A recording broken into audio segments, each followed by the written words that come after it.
The former Minister of Communication and Digital Economy, Professor Ali Pantami, is advocating for the review of immunity for leaders. While speaking at the Muslim Congress Annual State Lecture in Abuja, Pantami said this advocacy is to ensure accountability in governance, emphasizing that immunity can delay justice and allow leaders to accumulate problems. Now, Pantami's call for accountability comes amid persistent delays of justice and disregard for the rule of law in legal cases of former public office holders. Joining us to discuss this is political, economy and management expert, Professor Utomi. Good morning and thanks for joining us. Good morning. It's a pleasure to join you. Okay. I mean, in most parts of the world, political office holders have some level of immunity. Do you agree with the views of Mr. Pantami that it should maybe be reversed here in Nigeria?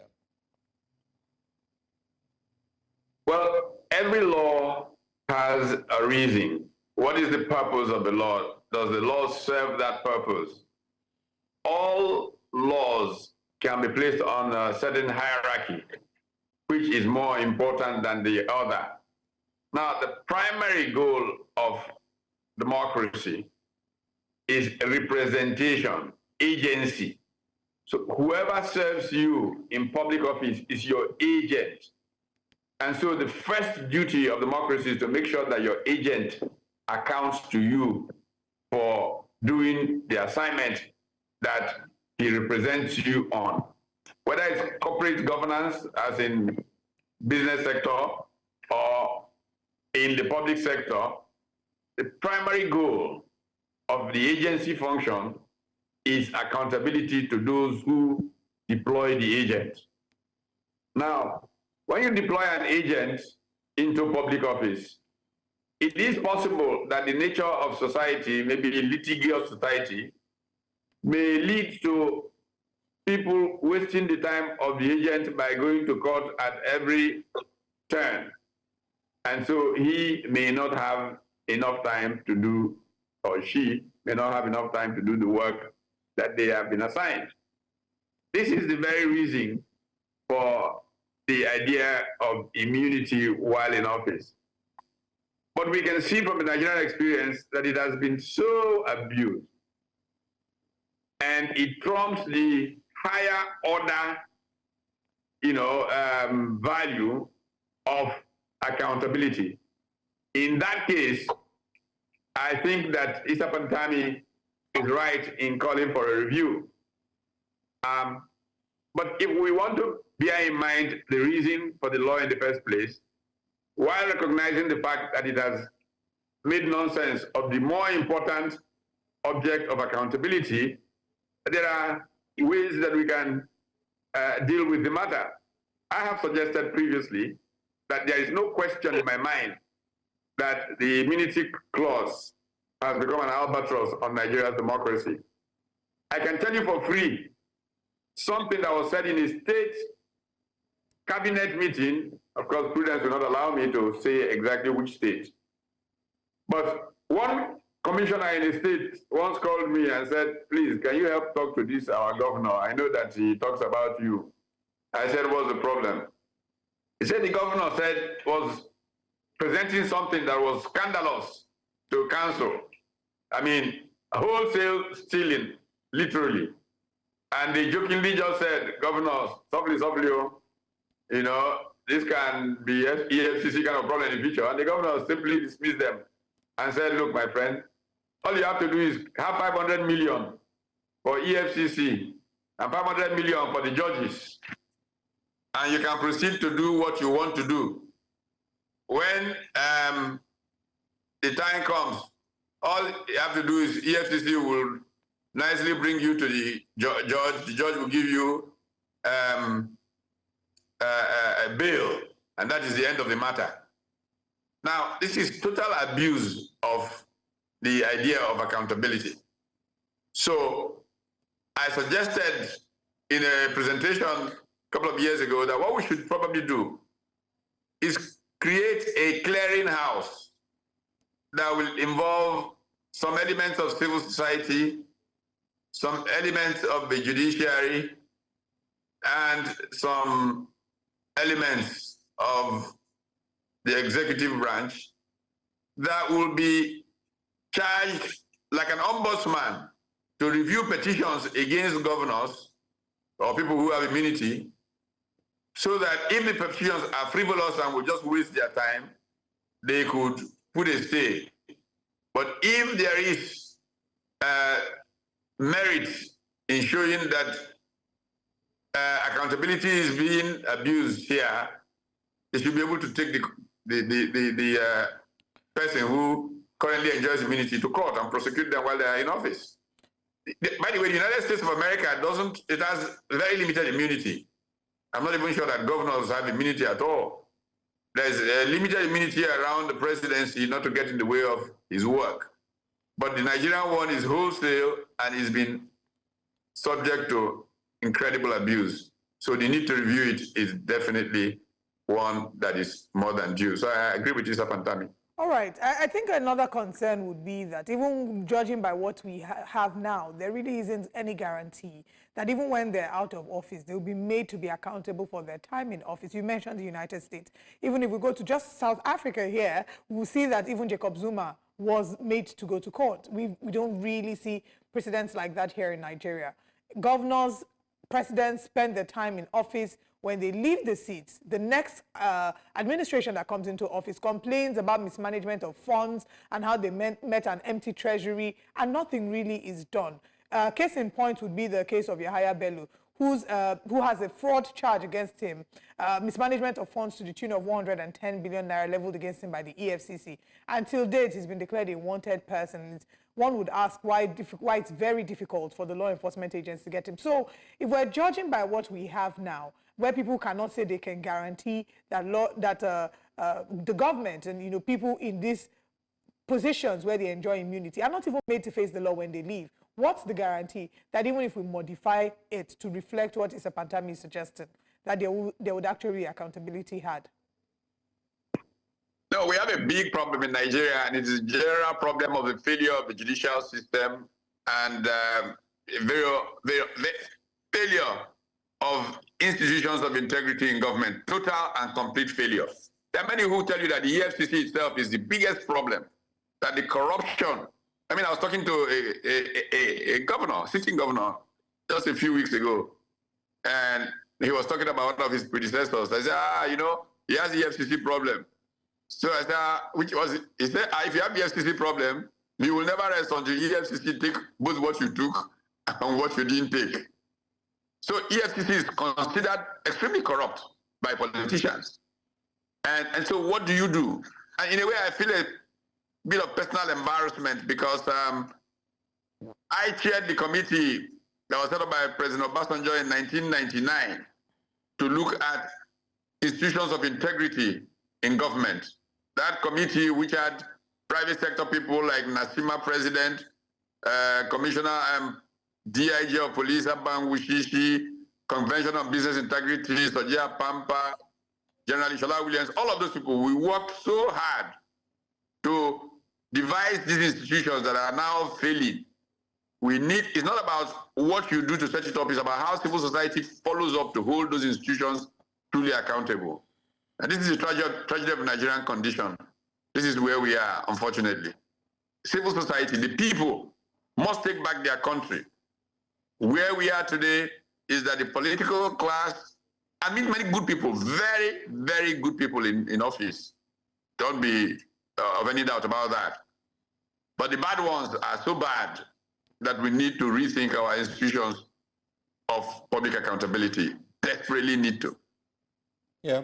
I mean, the challenge here really is whose job will it be to build these institutions? Because unfortunately, we find ourselves in a place where the people who are damaging these institutions, they have to keep them that way so that they almost never get to be held to account. And so we currently have a Nigeria where civil society is not as strong as it was even during the military era. The media is pretty much the same thing. There's a struggle in every single section. The opposition parties seem to be very weak as well. So who should then fix these institutions? It would not be the ruling party or the incumbent government. So, however you look at it, it's still back to the people. People have to say no. Look, one of the most brilliant writings on the subject of institutions, which really are central to progress, two critical things made for human progress: institutions and values. And the best writing that I know of on this is an economic historian called Douglas North, whose 1990 book, Institutions, Institutional Change and Economic Performance, is perhaps the best discussion on institutions that I know. And I think that the people, interested persons, whether it's business, whether it's civil society, must say, no, this is hurting everybody. And eventually, society will come to a certain agreement about boundaries. And this is what then makes for how society makes progress. Because all of us will hurt. Society will fail if we don't get these things right. It may look like some people are looking, I can take advantage, it's my turn. It's just person's turn. Oh, it will come back to me. But in the end, all of us lose. This is why institutions, I mean, if you read the British historian Neil Ferguson and how institutions have been responsible when China essentially paused from its progress 400 years ago, the failure of its institutions. There's a chap at Columbia called Jared Diamond. He's written this book titled Collapse: How Societies Have Failed Through Human History. It documents very well how societies have failed. Clearly, their values and their institutions are key to why they fail. And if we think that we will not fail, if this person gets away with this, watch and see. Society has to come to the realization that it is in our best interest, and then everybody begins to fight for it.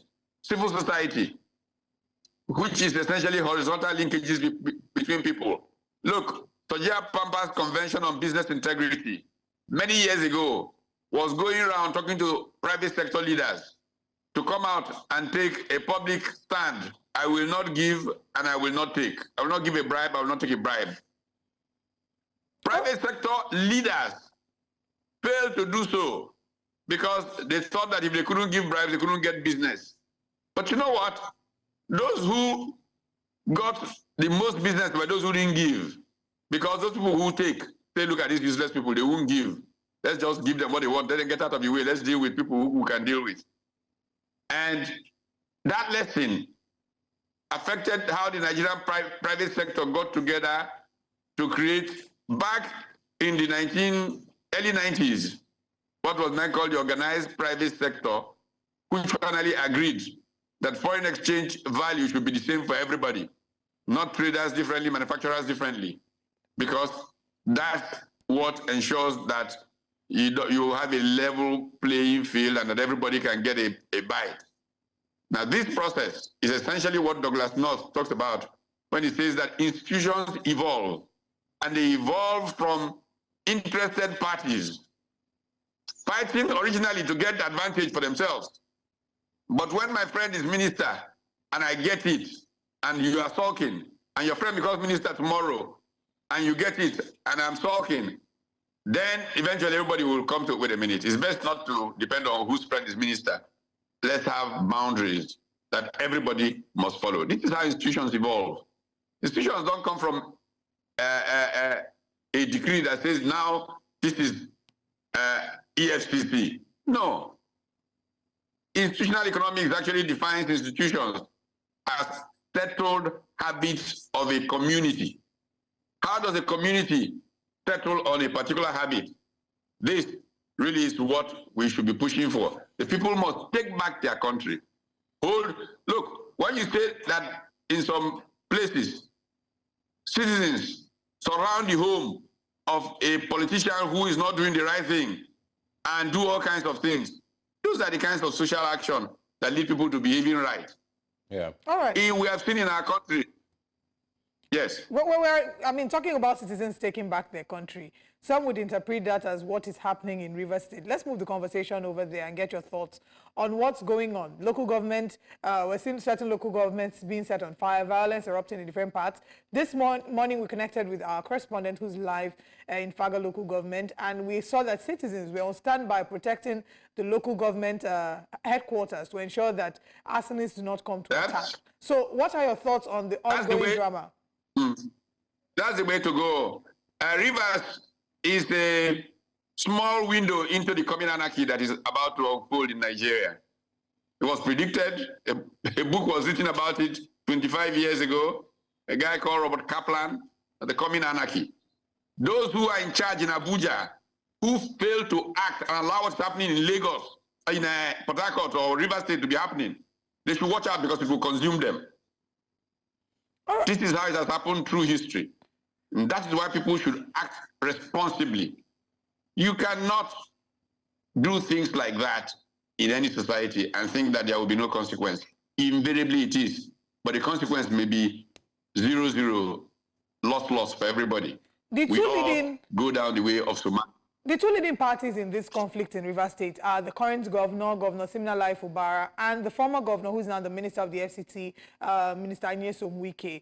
We've seen their supporters have acts for and against each other. But let's talk about the role that the president plays in all of this. What role do you think he plays? He did give an instruction through Bayo Onanuga that the police should go and protect the state and should ensure that... Can't he fire his minister? Can't he fire his minister? What kind of leadership is that when you can't fire your minister who is disrupting your country? Okay. All right. So I guess that will be it regarding the president. You expect him to fire Nyesom Wike. Nyesom Wike's influence has been growing over the past few months, or would I say years. But how do you foresee this playing out, with Siminalayi Fubara, who's been criticized? There's some people who have criticized him, saying that he's playing the same politics that the country is fighting against, politics of state capture and godfatherism. There are people who say that what he's doing, yes, might seem like it's for the benefit of the people of Rivers State, but he's enforcing the same stereotypes that politicians before him have enforced, and that at the next elections, he would have also, created his own structure with all of this that's going on. What do you say in response to that? I'm not in support of this side or that side. All I'm talking about is order. Certain things must be done to ensure order in society. It's not about whether Wike is right or Fubara is right. No, that's not what I'm talking about. It's about order in society. Ordinary people who are suffering this do not deserve it. And so whoever is in charge, if it means calling Wike to order, if it means, if Wike has something against what's happening there, are they not the ones who say go to court? They should go to court. Why are they doing whatever is going on there if they are the ones doing it? This is not acceptable in civilized society. It must not be allowed to continue. Otherwise, we will all see the consequence. Look, go back to Western Nigeria, Operation Wet Tear. That's what led us to the coup d'etat of 1966.